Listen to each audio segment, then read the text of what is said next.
Welcome back to Psalms today. We're looking at Psalm 120, which is the first of the 15 Psalms of Ascent. Let's have a look at what I mean there. The first line, superscription at the top, for 15 Psalms now is going to say a Song of Ascent. It doesn't say it anywhere else, but this collection uses that title.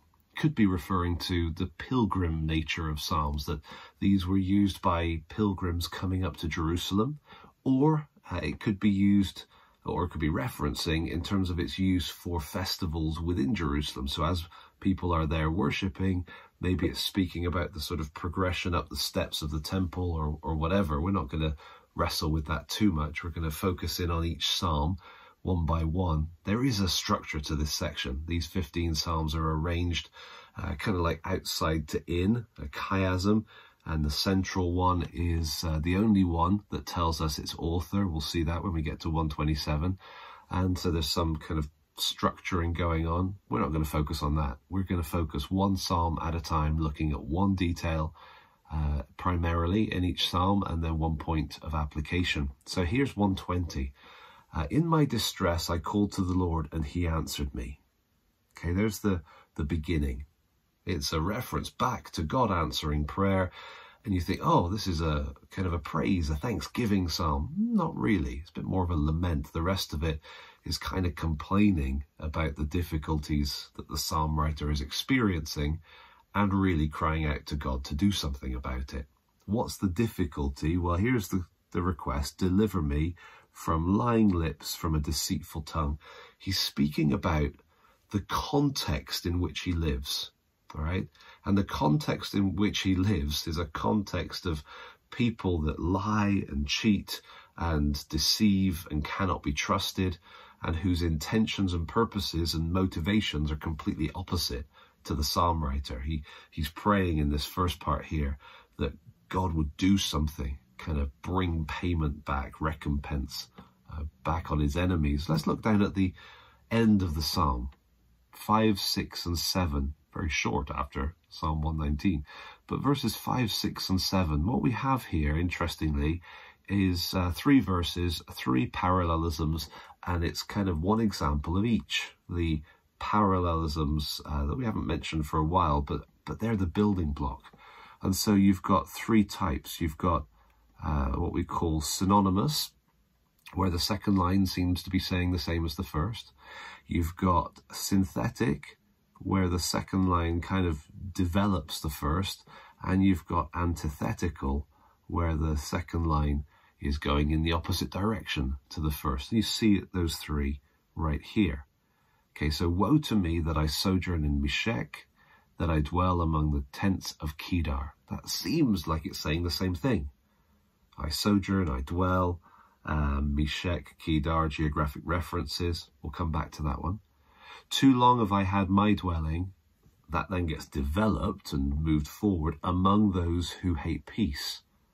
It's almost like a sort of one-line sentence, isn't it? And then verse 7, I am for peace, but, contrast, when I speak, they are for war. So you've got the 3 types of parallelism just illustrated there for us. Let's focus on this first one, because sometimes we don't notice these sort of geographic details. We just think, oh yeah, Bible places. Meshech and Kedar. It's, from what he says, it seems like he's living in the midst of these kind of warring tribes and, you know, other nations that are around Israel. But actually, if we check our Bible maps, we'll see that Meshech is way up north, up by the Black Sea, the Caspian Sea, northern Turkey, maybe even into Russia, depending who you read. And the tents of Kedar, well, that's south. That's down in Arabia, either northern Arabia, maybe further south, again, depending who you read. But the point is, this person is not dwelling in both places. These places are hundreds, if not thousands of miles apart.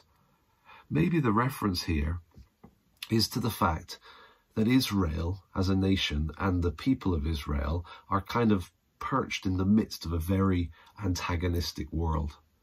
that there are people way up north and people way down south, and it's like there's warring, there's tension, there's lying, there's deceiving. You can't deal with them, you can't do business with them. You want peace, they want war. It kind of broadens the scope. But it's an interesting start, an interesting launch point if we're going to think about coming to Jerusalem and worshipping God. It's kind of hard when everyone around you is moving in the opposite direction. And that's where the application, I think, sits for us. We live in a world too where maybe we want to worship God and live in peace and let, things be based on truth and let life go on and so on. We're in a world where in every direction we're fully aware there are people that want the opposite. They don't want truth. They don't want us to live in peace. They don't want things to be as perhaps we would see they should be. There's a contrast between our desire and the desires of the world around us. And so maybe Psalm 120 is the place to start, the place to come to God and say, oh Lord, do something about them, because you see my heart, which is to worship you. Well, we're going to look through these 15 Psalms of Ascent, and I'll see you next time for the next one, which is Psalm 121.